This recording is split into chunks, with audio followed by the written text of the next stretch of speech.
Good afternoon, everyone. Thank you for attending this special COVID-19 briefing.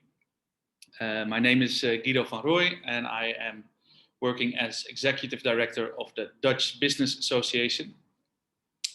Usually around this time, we hold a weekly webinar as a follow-up to a weekly newsletter that we send around.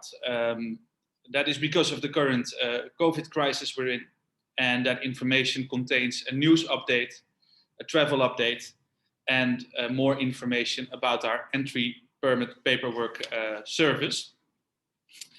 But with the current developments, it has become necessary to come together as a Dutch community and discuss the situation that has arisen in Vietnam.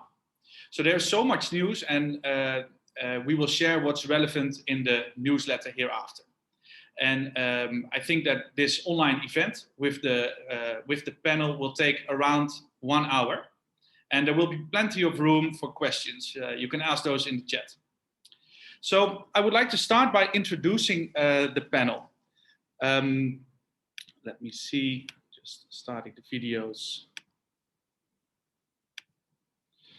Starting off with Ambassador Elsbeth Akkerman.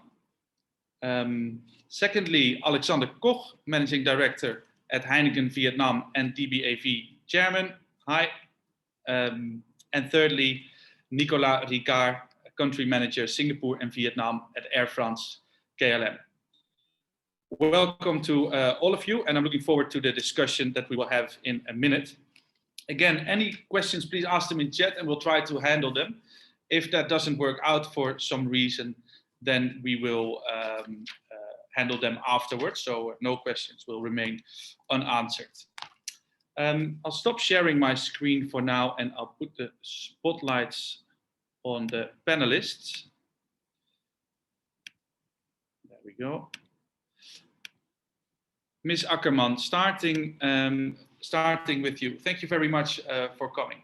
I think the first question I would like to ask you is, what do the current efforts of the Dutch Embassy in this COVID crisis consist of? Yes, Guido, thank you very much for having me in this panel. It's a good opportunity for us also to re-engage with the Dutch community in Vietnam, and usually we would love to do that in person, but I think this is really second best, and I hope that I'll be able to answer your questions, although earlier today I shared with colleagues that probably there are more questions than answers. So I hope that everybody will bear with us. What is the Dutch Embassy and the CG in Ho Chi Minh City, obviously? What are we doing at the moment towards the Vietnamese government? I think one of the most important things is that we continuously plea for the Vietnamese government to include in their vaccination program also foreign citizens. So in the Netherlands, but in most European countries, foreigners are able to participate in vaccination programs by European countries, and we have asked for reciprocity. Which means that we assume, but we're also pushing for that, that Dutch citizens living in Vietnam can participate in the Vietnamese program. Having said that, we are all informed people. We've seen that whereas in Europe, the vaccination programs are speeding up, and the number of infections and hospital admissions are going downward. Here in Vietnam, the situation is different, and a vaccination program is only slowly starting. At the moment, there's only the availability of the COVAX program financed vaccines, and that are now being administered to Vietnamese priority groups, specifically frontline workers. And we are all awaiting for Vietnam to speed up also the room for other vaccines to enter the market. and being either administered via governmental procedures or via commercial procedures. And perhaps related to that, we've also read in the newspapers that the Vietnamese government is now also encouraging companies to take the lead in vaccination their own staff, whether that's Vietnamese companies or foreign companies.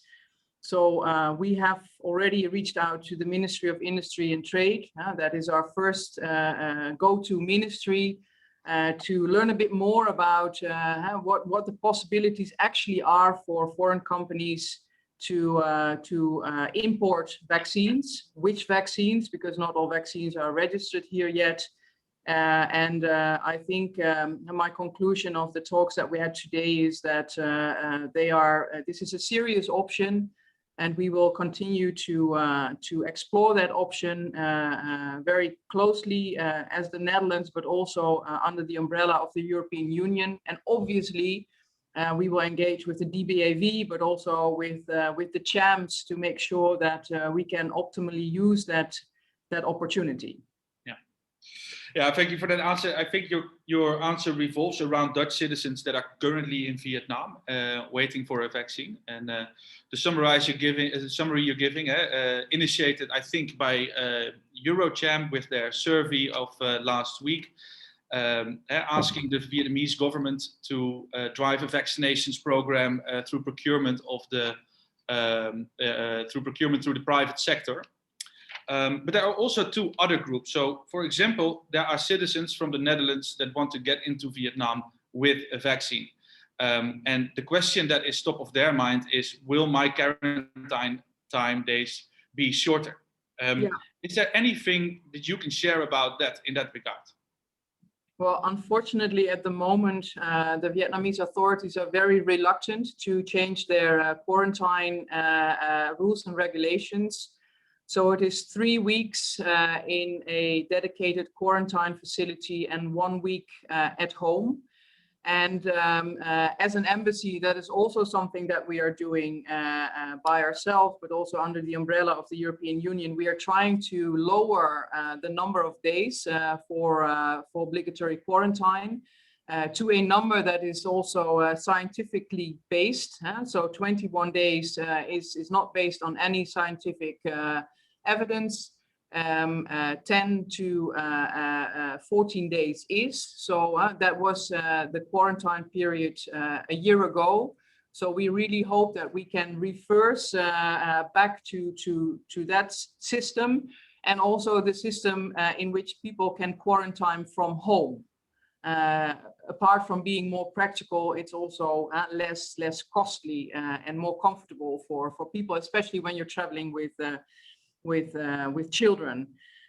Talking about Dutch people who want to travel to Vietnam, so that's not going to be easy. Also, the fact that you've been vaccinated at the moment will not make a difference, even if you have your QR code or a passport. Vietnamese government is not open for that, but also that is part and parcel of our continuous talks with the Vietnamese authorities. And in the meantime, there's the third group of people, Dutch citizens who are planning to holiday in the Netherlands. Well-deserved holiday, I think, for most of the people, because like the colleagues at the embassy and the CG, most of us haven't been home for a very long time.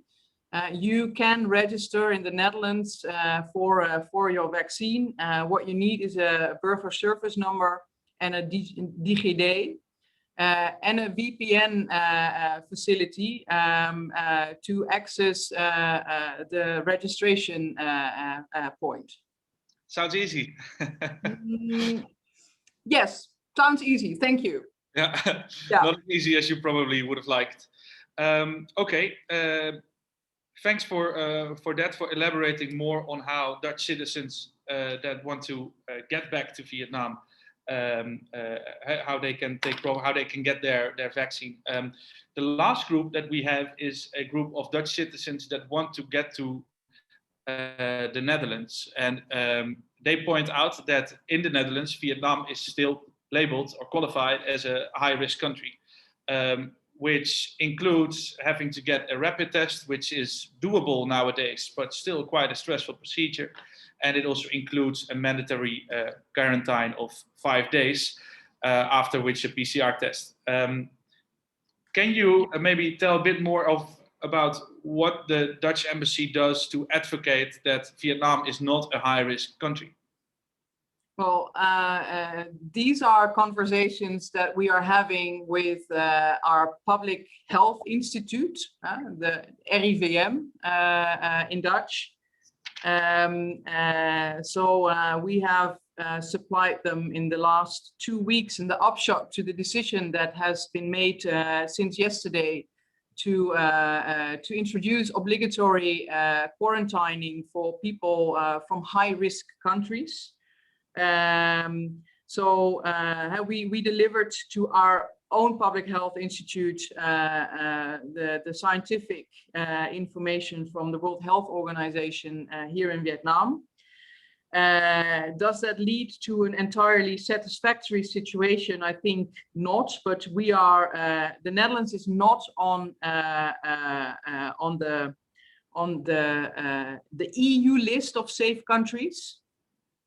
And that makes us that makes that Vietnam qualifies as a high-risk country by the RIVM, and that leads to the request of a PCR test if you travel from Vietnam to the Netherlands, and that PCR tests should be younger than 72 hours when you arrive in the Netherlands.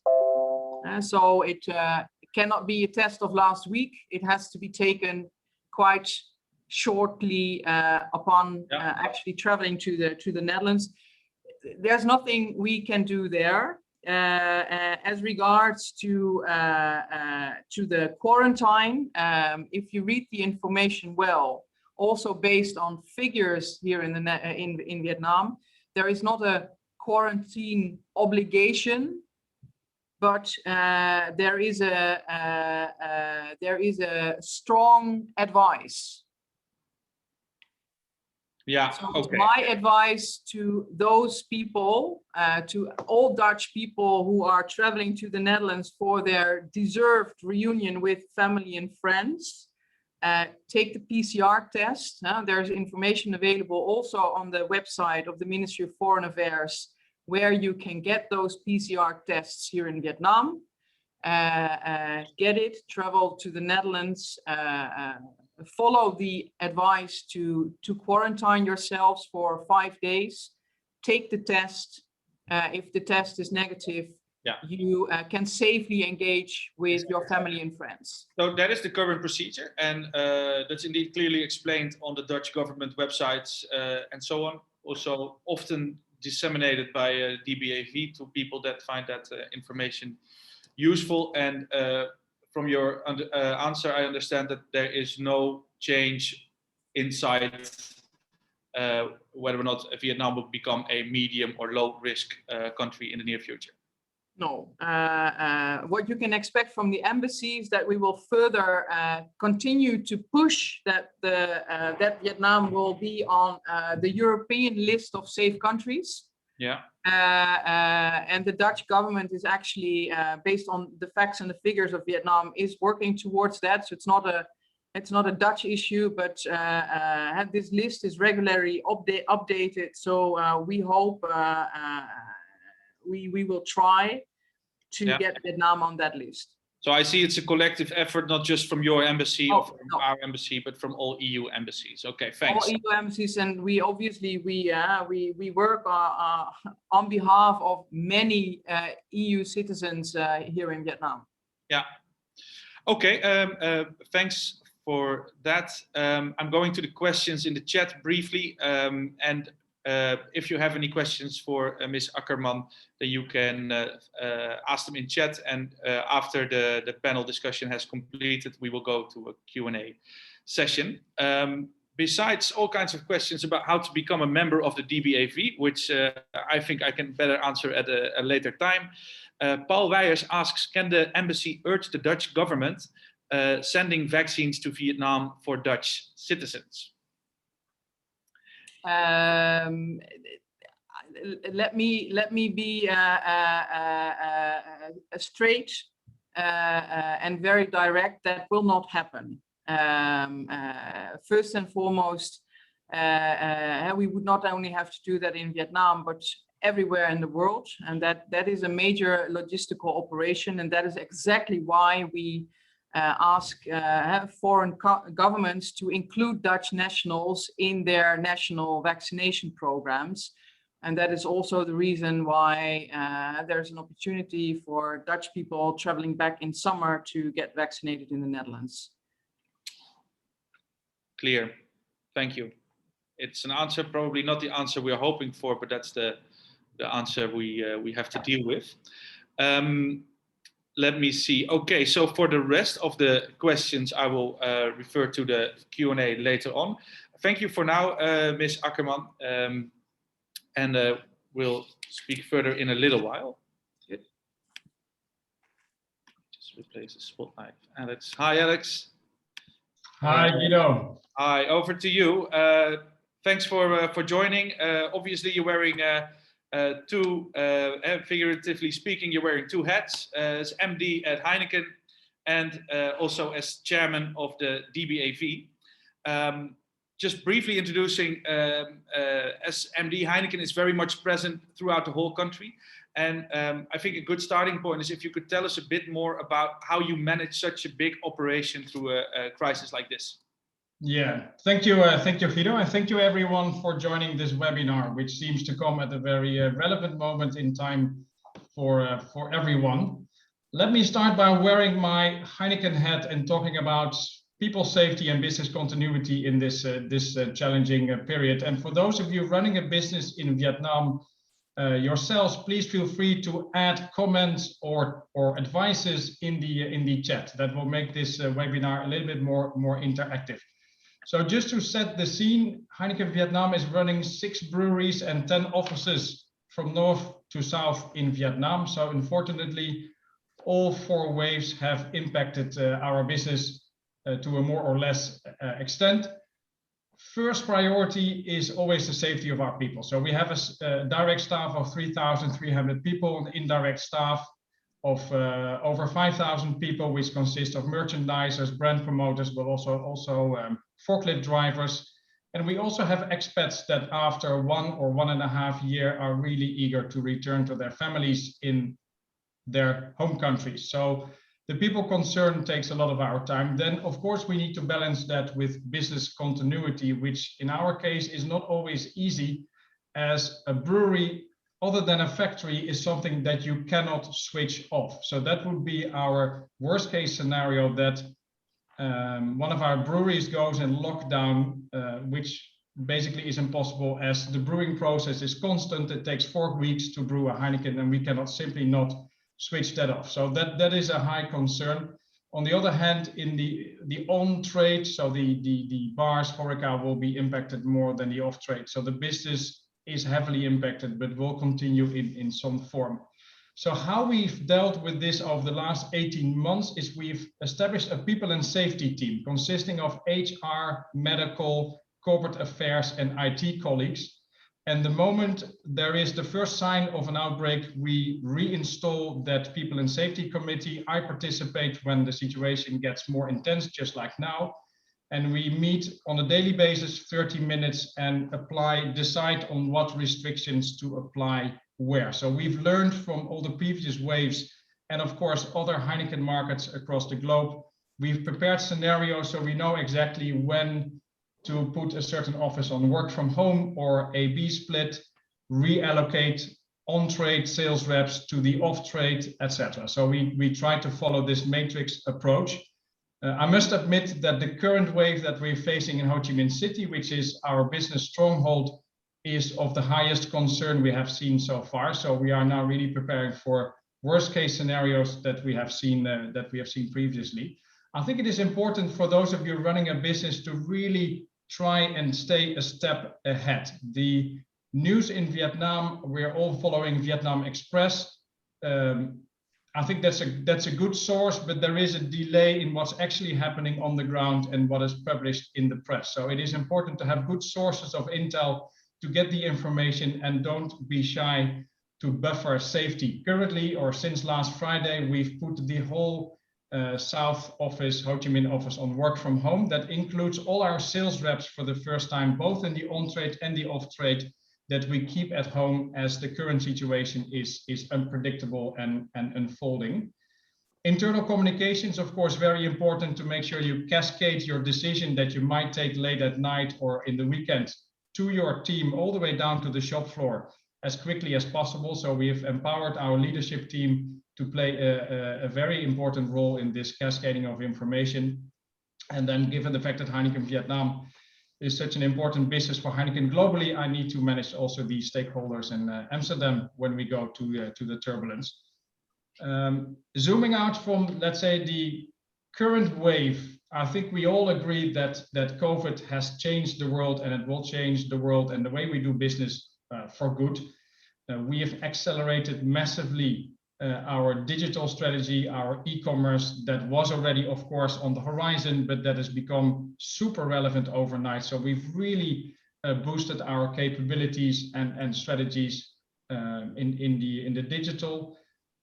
Economic impact will be there. Consumers will be looking for more affordable propositions. So we've been expanding our portfolio with more affordable brands such as DBAV, which we launched.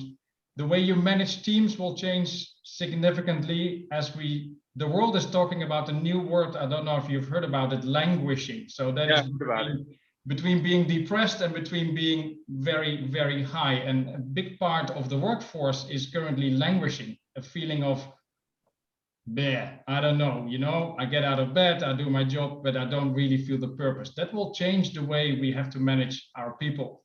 Will be way more EQ driven going forward. And I think companies, and then I'll bridge it wearing my DBAV hat, companies are expected to be even more socially engaged, contributing to these challenging times. And I think vaccination, of course, is a very important topic now. We've all seen the call for help now from the Ministry of Health for companies to donate money in getting vaccines in. I'm in close alignment with other FMCG peers. And obviously, as Heineken, I would love, just like Elsbeth also mentioned, get vaccines in to support the Heineken team in the broadest possible sense with indirect staff as well to contribute to the situation. But it is very complex. But we are engaging with other FMCGs. I'm very happy to see that Eurocham, the new board that was recently appointed, is really stepping up its game and pulling its weight in the lobby on behalf of the European business community, together with AmCham and Bridgecham, trying to make an impact here and reaching out to the government to support with the vaccines, where, of course, we all feel we are lagging a little bit. No, I agree, and I think the standpoints that Eurocham is advocating are also the standpoints of the DBAV. So driving a vaccination program through the private sector is something that we wholeheartedly support. Yeah, and you're doing a fantastic job, Guido, also on behalf of the DBAV, informing people through weekly newsletters, where I think we've seen a great step up in sharing information, which is very relevant now. So I see a lot of questions coming in. And I again invite everyone to really read and spell out the DBAV newsletter and the links that are in there, because there's a lot of information there that you can read back. We do these weekly webinars. We help people coming in with paperwork, and we would be happy to learn from all of you what else we could do to support you coming in and out of Vietnam. Yeah, well, thanks for mentioning those things indeed. Thank you very much. And we're indeed always looking to find ways how we can actually help our members. And obviously, I'm getting questions, help us with getting our staff vaccinated. Okay, that's question one. But what we could, for example, also could be doing is start up COVID-19 business continuity roundtables. And in the the email that I will share after this, we will also ask the participants to take part or at least register themselves for such a roundtable, so that we can see if we can actually bring something up and bring something together to help each other come through this difficult time. Yeah, I'll be more than happy to participate and share and also learn from other companies. You know, we're all trying to find the midway here, balancing safety and business continuity, which is not always easy. So I'm sure we can exchange a lot of valuable insights. Yeah, so exactly. And going back to your story, you were talking about staying a step ahead. That would be, if you would give one advice, to try and give that to entrepreneurs. You mentioned, for example, a medium like VN Express, which might be a little bit behind the curve. Where do you, besides the DBAV newsletter, get your information from? Now, obviously, Heineken Vietnam, we're celebrating our 30th anniversary this year. We are a joint venture with Satwa, so we have a Vietnamese partner, so and predominantly Vietnamese colleagues. So we have a good information system, but that is really important. And I think we all recognize when we come home and we hear our children, if you have children or your spouses, there is a lot of buzz going around on the various app groups, and you need to find the truth between all the noise. Yeah. So I would strongly recommend everyone to really find a single source of truth where you navigate on. Otherwise, you'll be going left and right. Okay, well, thanks for that, and thanks for elaborating a little bit on how Heineken balances people's safety and business continuity. It's very interesting to hear, and I hope you get through like everyone else swimmingly and soon. Another company that's heavily hit by this COVID pandemic is obviously KLM-Air France. Nicolas, you are country manager of KLM Singapore and Vietnam. Let me put the spotlight on you and the spotlight. And could you maybe tell us, before you start your presentation, about your traveling options? How is KLM doing these days in Southeast Asia? What do your days look like? Yeah, thanks a lot, Guido, for giving us the opportunity to share some updates about Air France KLM. And just before I present the travel option to travel back to the Netherlands, I've prepared an overview of what we are doing currently in Southeast Asia to give you a little bit of flavor of the reality of our schedule within Southeast Asia. So I will show you the slide in a short moment. So just to introduce myself, as you introduced, I'm the country manager for Singapore and Vietnam. I've been in charge of Singapore for more than 7 years, and I just took over Vietnam a few months before the start of the COVID. I'm based in Singapore, so it means that I've not been able to travel to Vietnam for quite some time. But Vietnam, I can tell you, is occupying our day a lot, because it's a quite complex market to handle, and I will share you some of the reason later on. And so let me just share the screen. Can you see the slides? Yeah. So yeah, before starting digging into the Vietnam market, this is our network in Southeast Asia for both Air France and KLM. So since the start of the COVID crisis a year ago, the main focus has been to maintain as much as possible our network of destinations, in order to carry as much as possible cargo, because air freight has been booming over the past 12 months, and also to try to help as much as possible people to travel despite all the travel restrictions. Of course, we had to adapt all the times on our operations in view of all the rules and the regulations that are defined by the different authorities, and of course the Dutch government. Despite all these constraints, we have been quite successful in maintaining operation across Southeast Asia. And just to give you some example, Bangkok at a certain point of time were the busiest KLM stations worldwide, because we operated up to 4 flights a day to serve all the cities in Southeast Asia, like Manila, Kuala Lumpur, Jakarta. So there were a lot of focus put on Southeast Asia to maintain as much as possible our operation. Unfortunately, we had to suspend Denpasar because of the destination is closed for tourists, and also Hanoi, that was previously served with our SkyTeam partner, Vietnam Airlines. But other than these 2 destinations, all the cities are in operations. And to answer your question, we also adapt ourselves to new trends and new opportunities. And as a good example, KLM will be opening Phuket at the end of the month of October, because we see some opportunity for people to travel to Thailand. So we built our operation on the agile and very practical way in order to grab as much as possible opportunities. In introduction, I mentioned that Vietnam is keeping up very busy, because I think is in Southeast Asia is maybe one of the most difficult market, because as you know, to enter Vietnam, all commercial flights are not authorized, and we can only operate repatriation flight, and this makes the operation extremely complex. So in the following next 2 slides, I will present the option to travel from Vietnam and to Vietnam.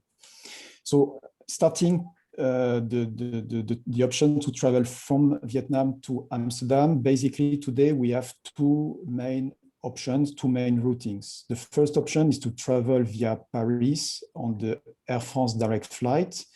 Due to the level of demand, we unfortunately are operating just 1 monthly flight. So we have been operating this monthly flight for the past 10 months. But in the month of July and August, we will be increasing the capacity with a second flight in order to help the European community to fly back to Europe or to return to Vietnam. So this is a night flight arriving early morning in Paris and allowing a nice connection with the flight to Amsterdam, and with an arrival in Amsterdam around 8:30 in the morning. The second option that was also a little bit difficult to put in place, but we managed to find a solution, is to fly via Singapore. Now we are authorized to transit via Singapore. We're using our interline agreement that we have with Singapore Airlines. And this allows people in Vietnam to fly either from Saigon, Ho Chi Minh, or Hanoi to Singapore, and then to connect to the daily flight to Amsterdam operated by KLM. So on Singapore, we have a daily flight connecting to Amsterdam, and we use this flight to operate as well 3 times a week to Jakarta from Singapore and 3 times a week to Kuala Lumpur. That's why you see on that slide, you have different flight number, and depending on which day, and depending on which tail we operate on that day, you will see a different flight number. There are some restrictions to fly via Singapore. The restrictions are defined by the civil aviation in Singapore. You need to book everything under the same booking, under the same ticket, meaning that you cannot book on one side your ticket on Singapore Airlines and then book on the other hand your ticket on KLM from Singapore to Amsterdam. Everything has to be combined. And during the transit in Singapore, the passenger are invited to go to a holding area that is under the control of the airport authorities. It means that the client are not able to go to the airline, the business class lounge for the duration of the transit.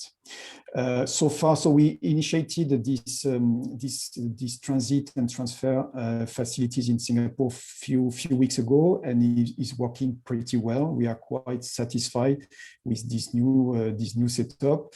And the great things at least for the Dutch community is to catch this daily flight and allowing a lot of flexibility to fly back to the Netherlands. For the return to Vietnam, things are a little bit more complicated because the only option is to use the repatriation flight from Paris to Ho Chi Minh. And like for the flight from Ho Chi Minh to Paris, there is just one monthly flight. And in July and August, we increase as well the options by adding an additional flight. And we just launched a new flight beginning of August to take into account the new quarantine period. When we built the schedule for summer 2021, we built the schedule on 2 weeks quarantine, but now that we moved to 3-week quarantine, we decided to add an additional flight early August in order to end the quarantine period at the beginning of September. Yeah. On the return, it's not possible to transit via Singapore because, like Air France, all other airlines entering Vietnam needs to follow the same procedure. Which are the repatriation flight. It's not a commercial flight; it's a repatriation flight. You need to go through a certain process in order to get the authorization to enter Vietnam. So how to book this repatriation flight? You need to contact people have to contact our ticketing office in Ho Chi Minh, either by the call center, or there is also a dedicated mailbox for that. And you need to submit a series of documentation in order for us to apply for the landing permit and the authorization of the list of passengers. So only when the civil aviation will give us the go-ahead with the landing permit and the approved passenger, we will be authorized to board passenger on the flight from Paris to Ho Chi Minh. Okay. And maybe it's good to add to that story right there, that the documents that need to be submitted, that is exactly what our entry permit service does. So we help our customers with getting the approvals from the People Committee, Immigration Department, booking the flight and the hotel booking. Just adding that to your story. Yes, so I think you have much more experience than us on all this paperwork. So thanks a lot for complementing this. And then the second requirement is 3 days 5 days and between 5 days to 3 days before arrival in Vietnam. We also need to receive the PCR test from the client in order to also share this with the civil aviation. Can I ask a question, Nicolas? Yes. So we've all heard, let's say, new restrictions. So the government was very quick to ban incoming international flights. And also now we've heard something about limiting test capacity, probably availing capacity for their domestic needs. Does this impact your schedule, or could it potentially impact your schedule? Or are these flights more or less carved in stone? Okay, so this has been a kind of roller coaster over the past few days because, yes, indeed, last Friday we received the news that there will be a travel ban until the 4th of June. And then on Monday, we received an update of this measure that the travel ban will be extended to the 14th of June. That means that our flight was theoretically impacted. And just before starting this webinar, I received almost official confirmation that all flight, because we carry a foreign expert and diplomat, are not impacted by this measure. Only flights that are operated, if I understand correctly, operated by the Vietnamese airlines repatriating Vietnamese people to Vietnam are impacted by this travel ban until the 14th of June. So far, as of now, I can tell you that we will be able to operate the flight on the 12th of June. And we had a pretty same situation during TET. During TET, for a period of 10 days, there was also a travel ban for all the repatriation flights. But I think we were one of the very few airlines that were able to operate the repatriation flight just after TET.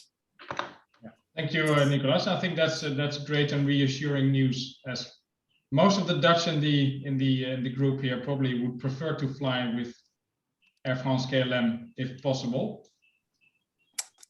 It's good to hear, and I really encourage everyone to contact the team. I mean, we now, after 1 year in this crisis, we start to be quite used to all the kind of situations. So I'm not saying that they are fully expert, but they know a lot on how to deal with the situation, and every situation is quite particular. So I invite people to consult the team to get some quotation and some tentative bookings. Another important element that was already addressed at the beginning of this webinar are the travel requirement to enter the Netherlands. Because Vietnam is considered as a high-risk country, there are two options to travel to the Netherlands. The first option is to hold one negative test, one negative PCR test that was taken 24 hours before boarding the flight to the Netherlands. So it starts 24 hours before the start of your journey. So if you fly via Paris or via Singapore, what matters is the 24 hours before the departure of the flight in Vietnam.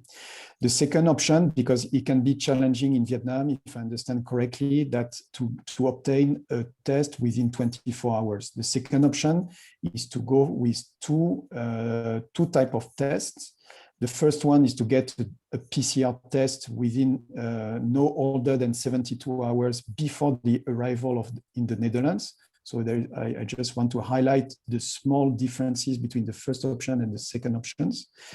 And on the second option, the second test, it has to be a rapid antigen test that should be taken 24 hours before boarding the flight to the Netherlands. Yeah. And then upon arrival in Amsterdam, based on the latest news we receive, there is a self-quarantine of 10 days upon arrival in the Netherlands. This slide is showing really the complexity of the situation we are facing and all the passengers are facing nowadays. I think sometimes you need to have a PhD to understand all the entry requirements, especially when you have transit flights. What we have done is that we are working with the supplier TravelDoc, and we have created a dedicated platform. You see the link on the left-hand side of the slide called klm.traveldoc.io. And then you can simulate whether you do a return trip, a one-way or transit. You put your itinerary, your nationality, and the place of issuance of your passport, and you will see all the entry requirements that you need to travel on that specific route. When you see the results, sometimes it's a bit scary because you can have a multiple page of results. So you need to be really patient in understanding all the things. But that's also the reality of traveling nowadays under COVID, in this COVID crisis. Just to finish, we have also developed Air France KLM a very flexible policy. So we understand that it's extremely difficult now to plan. And so we have a booking policy that is extremely flexible, that allows people to change and to cancel or to refund their ticket free of charge without any penalties, in order to give the full flexibility to decide and depending on the situation to adapt the travel plan. Yeah, that's it. Once again, I invite people who are interested to consult with my team in Ho Chi Minh to get the latest information about the flight schedule, because things are changing almost on a daily basis. Well, thanks for that elaborate presentation, Nicolas. Great to hear that you are confident that you can do the 12th June repatriation flight. Also, the document, the travel document simulator, so to speak, seems useful, and we will put that in a thank you email towards all the participants, and so that people can actually check on that. Okay, looking at the questions, there are not a lot of questions as of now, and actually Christophe, the Deputy Head of Mission, has answered a lot of those in chat, and also I think that we will share the answers to those questions in the post-read. I got one question from Bas van Dijk, was actually directed at me. How long is this process of getting the approvals? You're referring to the approvals for from the People Committee and the Immigration Department. People Committee depends per city, but for Ho Chi Minh and Hanoi, the usual was 4 to 6 weeks, although right now everything is suspended. At the Immigration Department, that is something that is a matter of 1 or 2 working days, as far as I'm concerned. It is also not a very let's say not very tough to get. So once you get your People Committee approval, then usually you'll be able to swim through the rest of the process. So let's keep in mind for about 4 to 6 weeks, and but you have to keep in mind that right now nothing is being processed. So now everything is staying put, which has also I can build on that, Guido. We're also doing, of course, our work. We're expanding our Vungtao brewery, so we have many people coming in to support or traveling back. And as you say, it is much disrupted now to get the documentation ready. So please take into account a certain buffer, and urgent travels might be complicated to get a fast confirmation. Yeah, correct. In the start, when people knew that they wanted to go to Vietnam, they were actually able to get all their paperwork sorted while they were still in Vietnam. And what we're seeing now is that has become increasingly difficult. So a lot of people feel like it's taking a risk. You step into a plane, you step back into a plane to the Netherlands, leaving your life in Vietnam behind, and then, of course, being left over to the People Committee's final judgment on your case, which is difficult these days. What we do see is we are able to drag everyone through in the end of the day. It may take longer for one case than the other, but we can make an assessment based on your current situation. If you have we look at your current paperwork, and based on that, we are able to sort of assess if it's possible for you to get back in. It is not as bad as Singapore. There's always a worse place. There, they have now announced that if you leave the country, you cannot return, or they cannot guarantee your return until December, if I understand correctly from our team there. Maybe, Nicolas, you have more information there, but they want to stimulate local employment by chasing people with a work permit, more or less on a one-way ticket to Europe. No, the latest news that we got is that people with a working pass cannot return before, at least before the 5th of July. But after 5th of July, we don't really know what will happen. And for sure, there will be a bottleneck because there is some kind of a traffic jam to return to Singapore. And we indeed saw some news, but it's not official, that it might take a lot, up to 6 months to clear all this queue of people who wants to return to Singapore. Yeah. Yeah, maybe this is perhaps a bridge to a point that I would like to make also in relation to what Alexander said before about the information flow and where do you get your information. And I think Vietnam News is a good source, although it is perhaps a bit lagging behind. But I would also like to point out that there is a Vietnam government portal that has the latest, and you will see that Vietnam News and other Vietnamese media outlets usually quote from this Vietnamese government portal. So I would really recommend people to check that portal once in a while, also to update yourselves on new rules and regulations. I would also,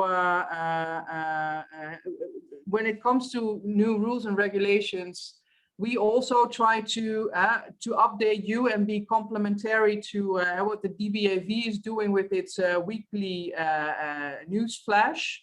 And so we have our information service. I also, I hear back sometimes that the information service does not reach everybody, whereas someone might have registered. That is extremely annoying. I fully understand that, but that is a flaw in the system. And we have not found the source yet. So I also hope that this is not recognizing you or sloppiness of the database. It's a flaw, and we have not been able to detect it. I see in the chat that there is a question of what is the portal that I referred to. It's called chinfu.vn, but if you Google Vietnam government portal, you are immediately guided there. Then there's also whether things are true, whether things are not true, whether things are fake or less fake. I think that is also something that your sources are very important. There's a lot of sources in Vietnam, and not everything is as relevant or as up to date as it should be. I would like to touch upon one thing that has worried a lot of our friends and families in the Netherlands. This weekend there was an article in Vietnam News that found its way also to a lot of foreign newspapers about the fact that there is now a Vietnam virus, which is a combination of the UK and the Indian virus, and it should be very contagious. In the meantime, I'm not a scientist, but I have informed myself, and from a scientific source, it has been confirmed that perhaps the outings of the Minister of Health about this virus did not find its way entirely correctly to the Vietnamese media outlets. There is, according to scientists, there's not a question of a new virus. There's a mutation, very small number, and whether it is really very contagious, as was said in the newspapers or not, that is a subject of further studies. So if people really worry, or if your family and friends in the Netherlands worry, I think we can downplay this a bit at the moment. Yeah. Yeah.